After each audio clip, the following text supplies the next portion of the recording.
Hey guys, it's Omer from MMOs.com with another quick weekly news recap for all major MMO news and announcements for the week ending December 21st, 2015. This is episode number 22 of the recap, and the first bit of news this week, as you can see from the video playing in the background, is from Hi-Rez Studios regarding Paladins. The news is that Hi-Rez announced a $100,000 tournament for their MOBA shooter, which is currently actually still in closed beta. The tournament will be held in spring of 2016 at the Hi-Rez Esports Arena in Atlanta. Also, in related Paladins news, Hi-Rez launched closed beta patch 10 for the game this week as well, which added Constructed to the roster of game modes. Players can now construct their own 15-card decks and take it with them into battle. Prior to this, only casual mode existed, so players had just random cards to play with. I think Paladins has a decent shot at becoming a big esports game, mainly because Hi-Rez already has a ton of experience in the arena with Smite, which is the next biggest game after League and Dota, maybe after HOTS, but I'm not sure. But the game definitely has a chance. Next up, Squad hits early access on Steam, and for those that haven't heard of Squad, it's a highly realistic online shooter with base building elements. The game aims to differentiate itself from other shooters with its large scale environments and up to 50 versus 50 matches. So I guess you want to think of something along the lines of Battlefield, but larger in scale with more realism and base building, which actually sounds really cool in theory. I've yet to play the game myself, so I don't know yet. The game is not free to play and costs $39.99 at the moment, and it doesn't yet have all the features it will at full release, so 50 vs 50 is not quite available yet, but will be at full launch. The game is actually doing quite well so far on Steam with largely positive reviews, so it might be worth checking out. The game actually also said that it'll be in early access until the end of 2016, so they're aiming for a late 2016 release.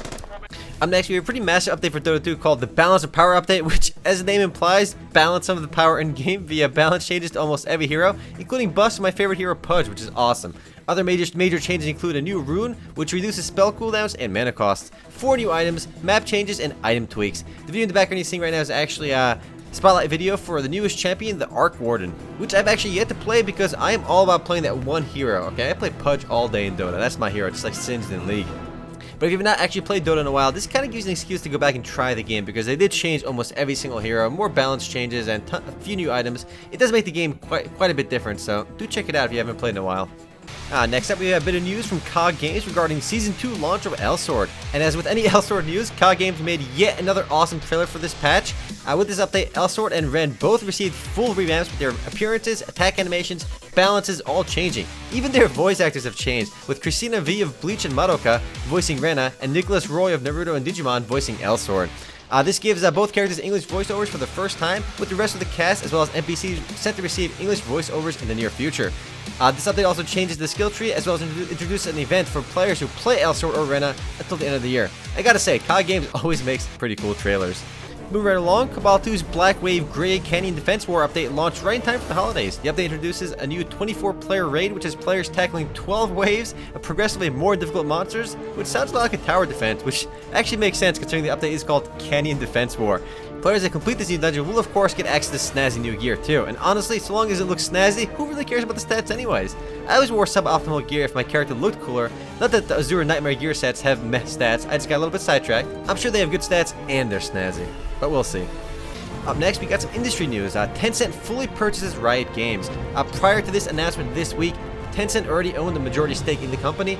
They acquired the majority stake back in 2011 by paying $231.5 million for Riot Games, but now they actually control the whole company. We don't know how much they paid, but I expect it's a lot more because, I mean, they bought about half the company for $231, and since 2011, Riot Games has grown quite a bit. I mean, League of Legends is a much bigger game today than it was 4 years ago. So it is official though, League is owned by the Chinese. I don't think they're going to change too much for Riot Games. They're still going to be doing their own thing. They're still their own studio within a much bigger company, and I think things will just be the same as they are. Also, in the related industry news, we got some news from Funcom. Funcom announced they are now the preferred partner for Conan properties, which means the IP holder who owns the Conan the Barbarian franchise named Funcom the preferred partner. What that means exactly, but I think it means they're the exclusive partner. They use the word preferred partner, but I'm pretty sure it just means exclusive partner.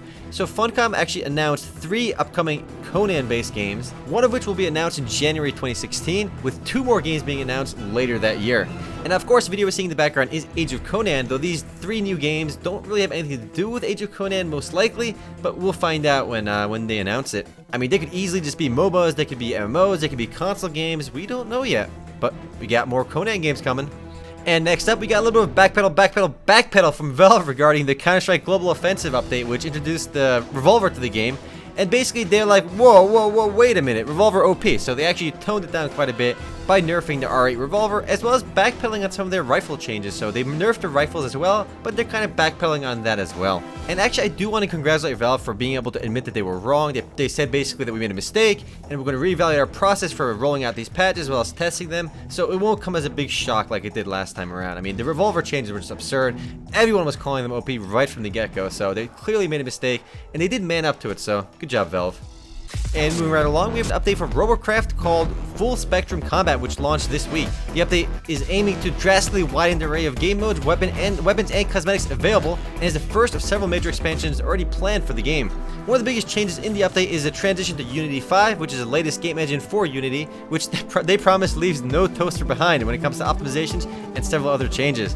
But the core of this update though is the paint applicator, which basically lets players customize their vehicles via 60 different colors, and it's kind of nice because it actually fully customizes their robot, and it's a nice little touch. The next biggest change is the fact that Battle Arena, Team Deathmatch, and the Pit are now unlocked for all players, regardless of level. So previously those game modes were level restricted, and now they are not. Moving right along, the first bit of mobile news we're going to cover this week, and I think actually the only mobile news this week, Mabinogi Duels just launched its G2 Era of Dragons update, which features over 100 new cards, 5 of which are new dragon cards, thus the name Era of Dragons. Also including the update is the Mabinogi Duels Christmas events, which are taking place until the end of the month. And if you haven't played Mabinogi Duels yet, it's probably worth checking out. My brother downloaded it, I watched him play for a little while, and it's actually a very high production value game. I mean, it's got voice acting at the beginning, it has potential. Worth checking out. I don't think it's going to dethrone Hearthstone, but that doesn't mean it's not worth trying. I expect the first look for that one somewhat soon.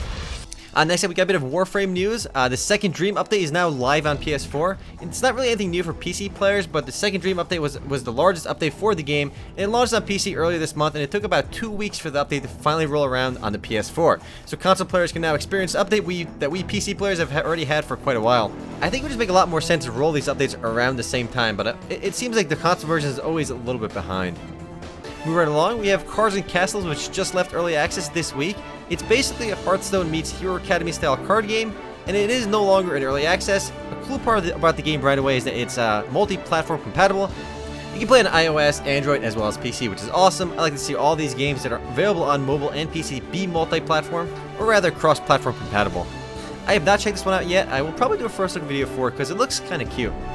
The next and last bit of news this week comes from LNK Logic regarding record of Lodoss War Online. The news is that the game is launching in early 2016. In Asia, that is. I don't think there's any official release date for North America, and there probably won't be for quite a bit of time, but it's worth mentioning because it's a pretty iconic anime franchise, an older one at least. But we did cover this game earlier. The only thing this week is that there is a release date, and that's going to be early 2016. Based on the video you're seeing right now in the background, it looks a lot like Redstone. It looks like the same exact game as Redstone, with a slightly different skin on it. I mean, it's clearly the same engine. And yeah, so if you do want to play it, early 2016 in Korea, and you'll probably have to use a VPN to play over there, but we'll see.